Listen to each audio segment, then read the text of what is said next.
Hi welcome to కొలుగురు 24/7 news TV. గడిచిన 24 గంటల్లో మనం చూసినటువంటి వార్తలు, మనం చదివిన వార్తలు, సోషల్ మీడియాలో వైరల్ అయిన వార్తలు, రచ్చబండ దగ్గర చర్చ జరిగిన వార్తలు, మెయిన్ స్ట్రీమ్ వదిలేసిన వార్తలు. ఈ వార్తల్లో నిజాలేంటి, ప్రజలకు పనికొచ్చే కోణం ఏంటి, అబద్ధాల వెనుక దాగి ఉన్న రహస్యాలు ఏంటి, ఇవన్నీ నీకు తెలుసుకునే ప్రోగ్రామే ఈ న్యూస్ అనాలసిస్. ఇది కేవలం న్యూస్ అనాలసిసే కాదు, న్యూస్ పోస్ట్ మార్టం కూడా అని.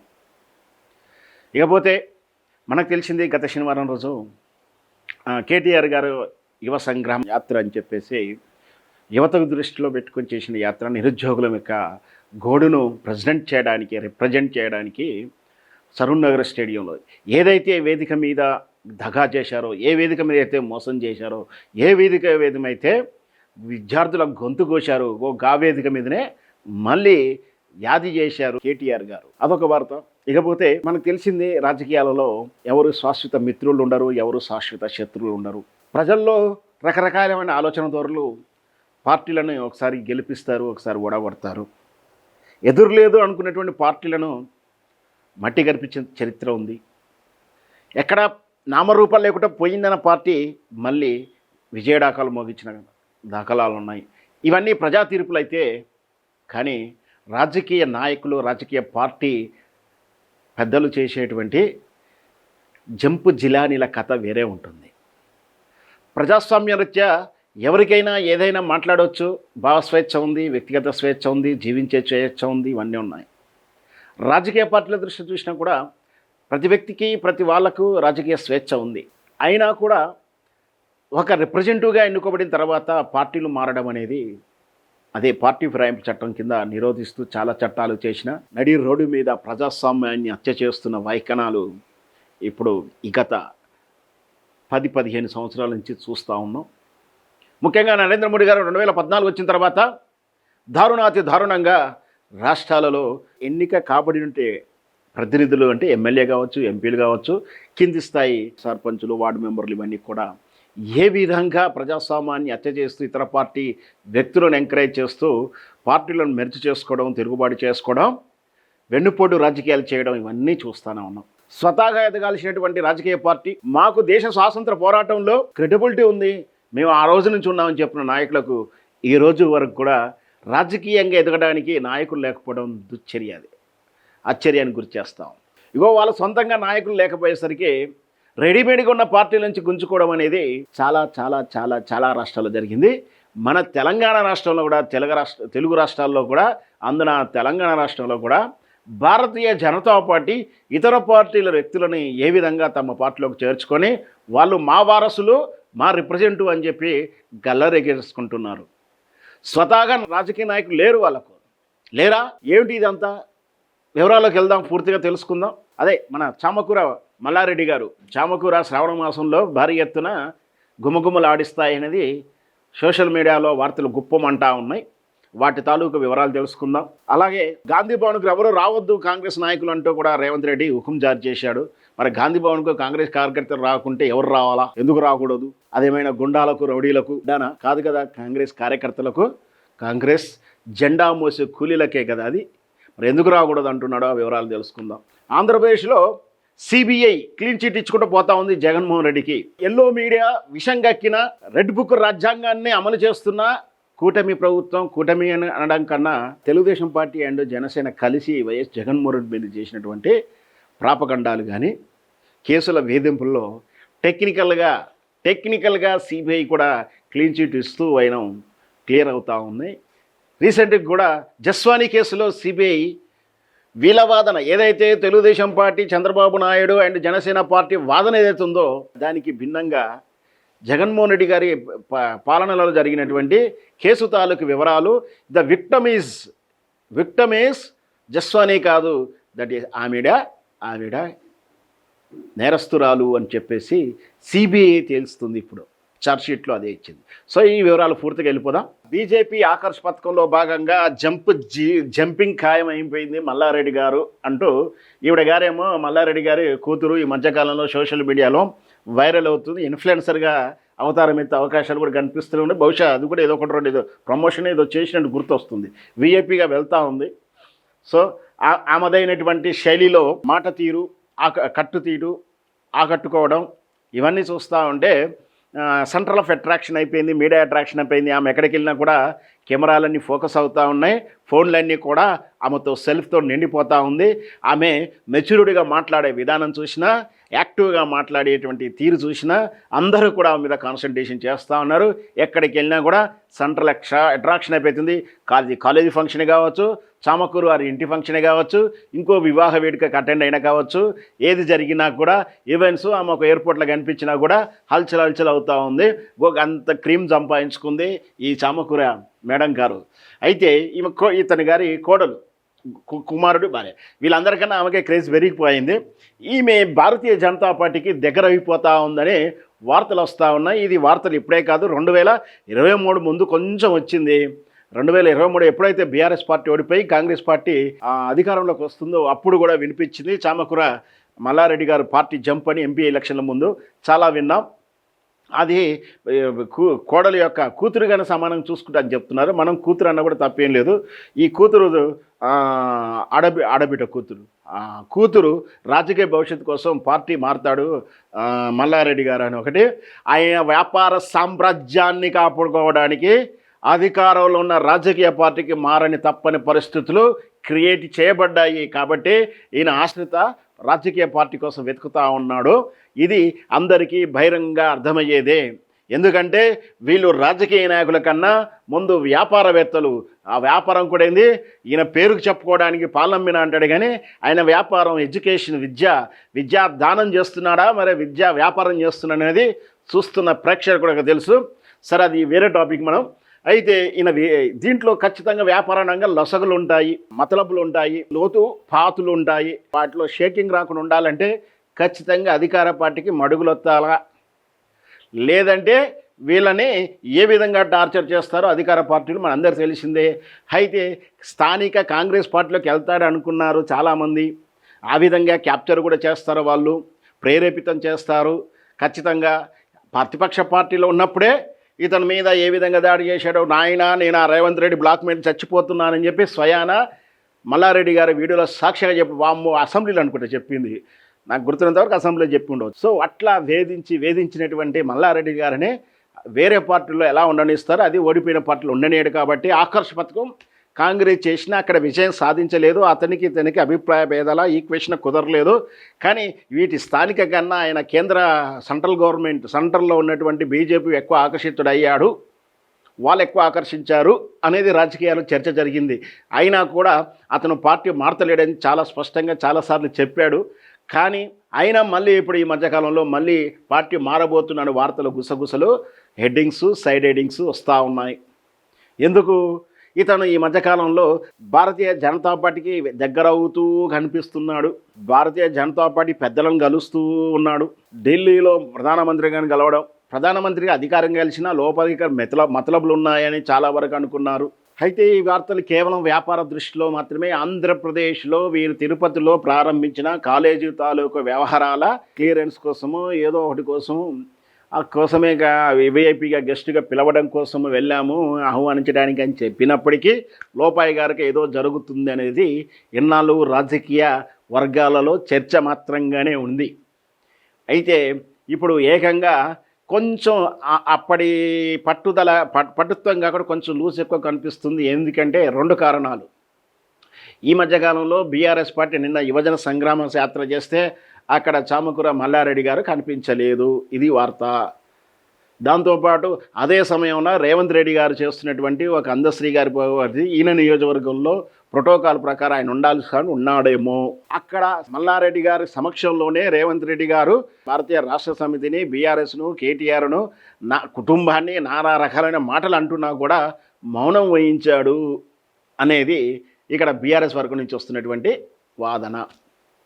సో ఇవన్నీ వెరసి ఆయన రేపు మంచి ముహూర్తం శ్రావణ మాసంలోనే చూసుకొని పార్టీ మారడానికి వెళ్తున్నాడు అనేది ఇక్కడ ఒక రాజకీయ ఊహాగానాలు, అంచనాలు, రాజకీయ విశ్లేషకులు లేదా పార్టీ అంతర్గతంగా ఉన్నటువంటి సమాచారం మేరకు ఒక వార్త అయితే ఒక మీడియా సంస్థ అయితే లీక్ చేసింది, రాసింది. ఏమని? ముహూర్తం శ్రావణ మాసంలో పెట్టుకుంటున్నాడు పార్టీ మారడానికి అనేది. ఇప్పుడు మనం ఇది చర్చించాల్సిన విషయం ఏమిటా అంటే, మరి ఎందుకు వెళ్తున్నాడు? ఇప్పుడు ఎన్నికలు లేవు కదా, ఎమ్మెల్యే ఎంపీ ఎన్నికలు లేవు కదా, ఇంత రాజకీయ కుట్ర అవసరమా ఏమిటికి? అక్కడ మనం ఆలోచించాల్సిందే. ఓకే, అయితే ఈ ఆన్సర్ కొంచెం ముందుకు వెళ్ళాక తెలుసుకుందాం. ఈ సమయంలోనే భారతీయ జనతా పార్టీ ఈ మల్లారెడ్డి లాంటి వారిని ఎందుకు ఆకర్షించింది? ఎలాంటి ఉలుకు పలుకు అంటే ఎలాంటి అవసరమేం లేదు కదా. మరి ఈ సమయంలో ఎందుకు మల్లారెడ్డి గారు పార్టీ మారుతున్నారు? ప్రజల్లో చూస్తే, ప్రభంజనం చూస్తే ఏముంది? బీఆర్ఎస్ కేటీఆర్ ఋషి నుంచి మహారుషిగా కనిపిస్తున్న, మహాయుగ పురుషుడిగా కనిపిస్తున్న కేసీఆర్ మీరెప్పుడు వస్తారు అన్నా, మీరెప్పుడు ఎక్కడున్నారు అని ఆర్తనాదాలు వినిపిస్తూ ఉన్నాయి. కేటీఆర్ వస్తుంటే ఎట్లా బ్రహ్మరథం పడుతున్నారు యువత, మేము తప్పు చేశాం మమ్మల్ని క్షమించండి అని చెప్పి నిరుద్యోగులు, యువత, విద్యార్థులు కేటీఆర్ని పట్టుకొని మేము తప్పు చేశాం, మీ పట్ల అన్యతగా ప్రవర్తించాము, అపార్థం చేసుకున్నాం, మిమ్మల్ని కాదనుక మేము దుర్మార్గుల సంతన చేరి పేలం మించి తిరిగి పొయ్యిలో పడ్డామని స్పష్టంగా చెప్తున్న ఇంత వేవు నడుస్తున్నా కూడా ఈ పరిస్థితిలో మల్లారెడ్డి గారి పార్టీ మారాలనేటువంటి ఈ ఆలోచన కావచ్చు లేదా నిర్ణయం కాబట్టి ఎందుకు వస్తుంది?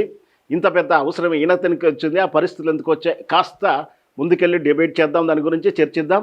అయితే భారతీయ జనతా పార్టీ ఇన్నాళ్ళు చేసినటువంటి ఆకర్ష్ పథకంలో పార్టీలు మారిన వాళ్ళ లిస్ట్ ఒకసారి చూసుకో జూమ్ చేస్తూ చూసుకో.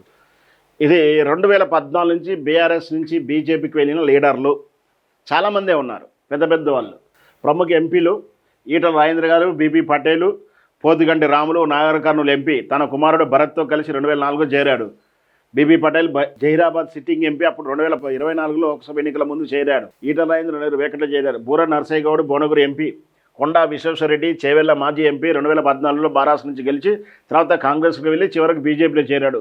జి నగేష్ ఆదిలాబాద్ ఎంపీ, అజ్మీర్ సీతారాం నాయక్ వాళ్ళు ఎంపీలు, వీళ్ళు ఎమ్మెల్యేలు. జలగ వెంకట్రావు ఖమ్మం మాజీ ఎమ్మెల్యే, శానంపూడి సైదిరెడ్డి హుజూర్నగర్ మాజీ ఎమ్మెల్యే, బీపీ బాబు మోహన్ మాజీ మంత్రి, సినీ నటుడు. 2018 అసెంబ్లీ ఎన్నికల ముందు టీఆర్ఎస్ బారాస వీడి బీజేపీలో చేరాడు. బారాస టికెట్ ఇవ్వకపోవడం వల్ల. ఇతర ముఖ్య నేతలు ఎర్రబెల్లి ప్రదీప్రావు, శ్రీనివాస్ గోమాస ఇంకా ఉన్నారు. ఇది గతంలో. ఇంకా జి నగేష్, అజ్మీర్ సీతారాం నాయక్, జల వెంకట్రావు, వై సైదిరెడ్డి, శ్రీనివాస్ గోమాస మాజీ బీఆర్ఎస్ నాయకుడు. సో వీళ్ళంతా మనం చూసుకునే పేర్లే కదా. ఏమిటి ఇంతమంది పోతా ఉన్నారు? మళ్ళీ చెప్తా ఉన్నాను, మా భారతీయ జనతా పార్టీకి దేశ స్వాతంత్రంలో స్థానం ఉంది, స్వాతంత్ర పోరాటంలో ఉన్నాం, మేము అప్పటి నుంచి ఉన్నాం, మా మాతృ సంస్థలు ఉన్నాయి, మా పేర్లు మారాయి, మీ దేశంలో ఉద్యమంలో ఉన్నామని చెప్పి చెప్తున్నా వాళ్ళు ఈ దేశ నిర్మాణంలో లేరని మాత్రం స్పష్టంగా నేను చెప్తాను. ఈ దేశ భౌగోళిక, ఈ దేశ ఇన్ఫ్రాస్ట్రక్చర్ నిర్మాణంలో భారతీయ జనతా పార్టీ వాళ్ళ మూలాలు కానీ, వాళ్ళ భావజాలం కానీ, వాళ్ళ ఇతర పార్టీలు కానీ ఎక్కడా లేవు. వాళ్ళు ఎన్నేళ్ళు పరిపాలించినా కూడా లేవు. ఉన్న ఇన్ఫ్రాస్ట్రక్చర్స్ ఉన్నటువంటి పెద్ద కంపెనీలను వాళ్ళని మొత్తం వాటిని ప్రైవేట్ పరం కైలాపరిచేయడం, నాశనం చేయడం తప్పించి వాళ్ళు నిర్మించింది ఏమీ లేదు. సరే, అదంతా ఒక టాపిక్.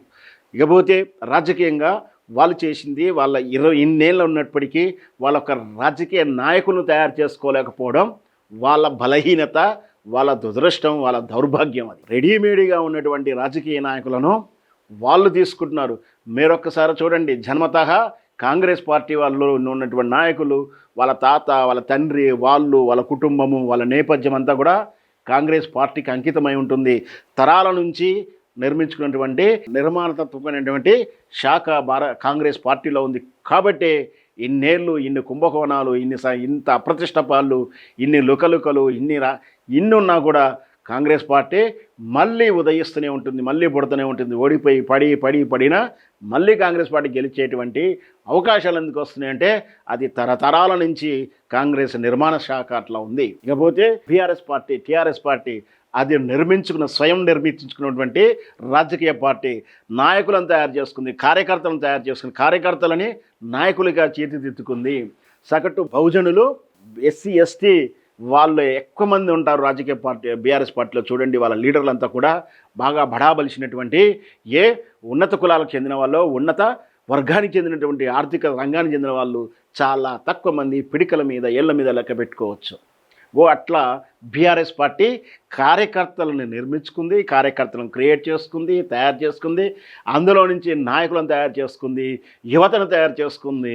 వీళ్ళంతా కూడా బలమైనటువంటి బహుజన సామాజిక వర్గాలకు చెందినటువంటి లీడర్లు కాబట్టి బీఆర్ఎస్ పార్టీకి అంత పటిష్టమైనటువంటి నాయకత్వం ఉంది, పార్టీగా స్థిరీకరించబడుతుంది. కానీ భారతీయ జనతా పార్టీ ఎంతమంది ఉన్నారో భారతీయ జనతా పార్టీలో ఎంతమంది ఉన్నారో జన్మతహా భారతీయ జనతా పార్టీ కానీ భారతీయ జనతా పార్టీ ఒక నాయకునిగా కార్యకర్తను నాయకునిగా తయారు చేసుకున్నటువంటి కార్యకర్తలు ఎంతమంది ఉన్నారో ఇప్పుడు గెలిచిన ఎమ్మెల్యేలు 8 మందిలో గెలిచిన ఎంపీలు 8 మందిలో ఎంతమంది భారతీయ జనతా పార్టీ భావజాల సంస్థల నుంచో భారతీయ జనతా పార్టీ నుంచి వచ్చినటువంటి నాయకుడు ఉన్నాడా గుండెల మీద చేసుకొని చెప్పుకుంటే అర్థమైపోతూ ఉంటుంది. వాళ్ళకు పక్క పార్టీ పక్కింటి పిల్లలను తీసుకొచ్చుకొని పెంచుకొని మా పిల్లలు అని చెప్పి సంబరపడితే ఎట్లుంటుందో గట్లనే ఉంది వాళ్ళ పరిస్థితులు. రెడీమేడ్ నాయకులని ఏదైతే బీఆర్ఎస్ పార్టీలో ఆర్థికంగా బలంగా ఉన్నటువంటి వాళ్ళకు బలమైనటువంటి ఓటు బ్యాంక్ అని ఉండాలి, బలమైనటువంటి ఆర్థిక వ్యవస్థ అయిన ఉండాలి, గట్లాంటి నాయకులను గుంజేసుకోవడం భారతీయ జనతా పార్టీ ఉన్నటువంటి నైజం. స్పష్టంగా భారతీయ జనతా పార్టీ ఏ విధంగా బీఆర్ఎస్ పార్టీ బలమైనటువంటి వర్గమైనటువంటి బలమైనటువంటి హ్యాండ్గా ఉన్నటువంటి ఒక సంస్థ మనందరికీ తెలిసిందే. దేవాలయం హైదరాబాద్ ఊరు బయట నిర్మించినటువంటి మహానుభావుడు విగ్రహం పెద్దగా ఉంటుంది కదా, గా నిర్మాణ సంస్థ, వ్యాపార రంగంలో ఉన్నటువంటి వ్యాపార సంస్థ, టీవీ యాజమాన్యం సంస్థ, టీవీని కొనుగోలు చేశారు, టీవీ లీడింగ్ ఉన్న టీవీ ఛానల్ గట్లాంటి ఆయననే వాళ్ళు బీఆర్ఎస్ నుంచి గుంజేసుకొని బీజేపీకి బలంగా తెచ్చుకున్నారు. వాళ్ళ టార్గెట్ అది. ఆర్థిక మూలాలు ఉన్నవాళ్ళు, ఆర్థికంగా బలం ఉన్నవాళ్ళు, ఓటు బ్యాంకు ఉన్న వాళ్ళని గుంజుకునే దమ్ము కూడా లేదు వాళ్ళకు. సరే గుంజుకుంటే గుంజుకును. అట్లనే బల్లారెడ్డికి ఆర్థికంగా ఉన్నాడు కాబట్టి ఇతని మీద ఉచ్చేసింది, ఉచ్చులోకి ఇరుక్కున్నాడు మల్లారెడ్డి గారు. ఎందుకు ఇరుక్కున్నాడు కూడా చెప్తాను.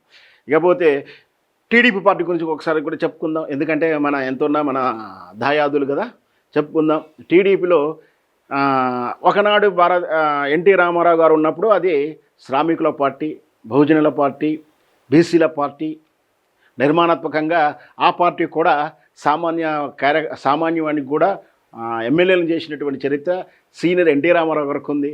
కానీ ఎప్పుడైతే రెండో తరంలోకి చంద్రబాబు నాయుడు గారి ఆర్గనైజర్లకు వచ్చేసిందో మొత్తం పేమెంట్ ఇన్వెస్ట్మెంట్ వల్లే, పేమెంట్ ఎవరైతే పేమెంట్ చేసి స్పాన్సర్షిప్ ఇస్తారో వాళ్ళంతా స్పాన్సర్స్ని చేశాడు.